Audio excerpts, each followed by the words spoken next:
Ladies and gentlemen, a new snapshot for Minecraft Java Edition 1.14, the Village and Pillage update, has been released. My name is slicedlime and I'm here to guide you through all the changes in Minecraft 19w09a. Before we get into that though, I promise to update you whenever the last of the mushroom secret changes had been found. And it has been found. It is yet another way to get a brown mushroom. And that is, there is a small chance, 1 out of 1024, to get a mutated mushroom of the different type whenever you breed 2 mushrooms. And with that said, we're done with the mushrooms. Let's head on to the changes for Minecraft 19w09a. Let's start with an unusual section. Let's start with sounds, because there are new Noteblock sound varieties in this version. You can use new blocks underneath to get different sounds out of Noteblocks. Those new blocks are iron for an iron xylophone sound, soul sand for cowbells, pumpkins for didgeridoos, emerald block for bit, hay blocks for banjo sounds, and the glowstone blocks for a pling sound. Those aren't all the sound changes, however. There are also some new sounds for the wandering traders. There are sounds for them drinking a potion and disappearing, and drinking milk and reappearing.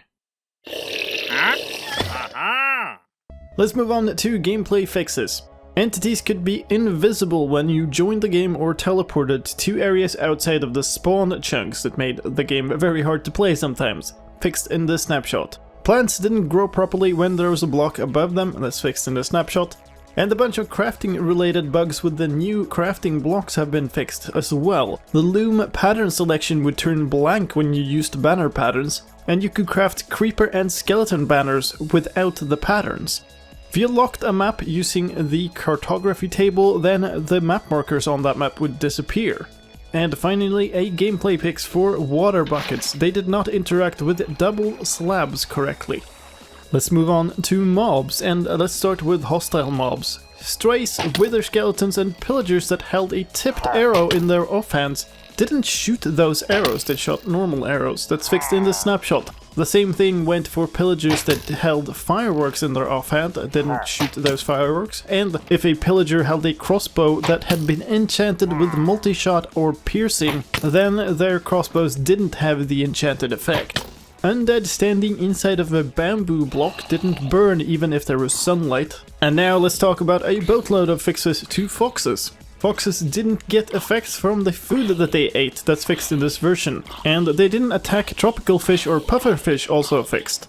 If they held a fire aspect sword, yes I know, then they didn't get cooked chicken when they killed a chicken. They could also harvest berry bushes even if the mob griefing game rule was set to false, and they had a bit of behavior problems where they could sit while swimming, and they could also wake up during thunderstorms even if they had the no AI flag set. Also, animals in general would not follow players holding food if that player was in creative mode, and llamas would spit at tamed wolves. One fix for visuals in this version: the bottom side of a quartz block was the same as the smooth quartz texture. That's changed in this version, so the bottom face of a quartz block now looks the same as the top side of the same block. And this also goes for the bottom sides of quartz slabs and the quartz stairs. Some changes to tech stuff for map making and resource pack making. Sprites for particles can now be configured inside of resource packs. That means there's a particles folder now that contains JSON files that describe the texture list to use for any given particle. Which particle it is will still control how it is used. Also, a bug fix for a command: the /fill command did not cause the light level for the skylight to be recalculated when it placed blocks in the air. And a new item tag has been added. It's called Minecraft:arrows and contains a list of all of the built-in arrows. In addition to this stability fix, especially with a crash mentioning ticking entity that was fairly common in the previous snapshot. And those are all the changes in Minecraft 19w09a. Keep in mind this is a snapshot, they are less well tested and can contain unknown bugs, and if you upgrade a world to a snapshot, you can never downgrade that world again. So if you try this version, do so on a test world or on a backup of your world. If you don't know how to play a snapshot but you'd like to, then click on the card on the video right now. It will take you to a tutorial video with an explanation for all the steps needed to get and play the latest snapshot. And that was all from me for this time. My name is slicedlime, thank you for watching, I hope you enjoyed the video, and if you did, please help me out in return and leave a like. If you'd like to stay up to date with all the latest Minecraft news, then please subscribe to my channel where I do update videos whenever a new snapshot or release for Minecraft comes out. And don't forget to hit the bell to get notified whenever the new videos are done.